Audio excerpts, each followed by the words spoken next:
শ্রোতা বন্ধুরা, আজ আপনারা শুনবেন রবীন্দ্রনাথ ঠাকুরের কবিতা অন্তর মম বিকশিত করো। আবৃত্তি করছি আমি নাসির আহমেদ কাবুল।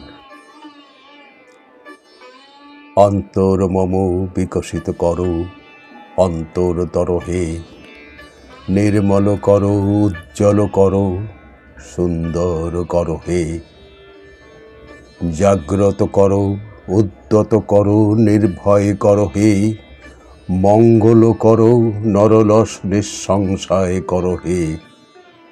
অন্তর মম বিকশিত করো, অন্তর তর হে। যুক্ত করো হে সবার সঙ্গে, মুক্ত করো হে বন্ধ, সঞ্চার করো সকল মর্মে, শান্ত তোমার ছন্দ। চরণ পদ্মে মমচিত নিস্পন্দিত করো হে।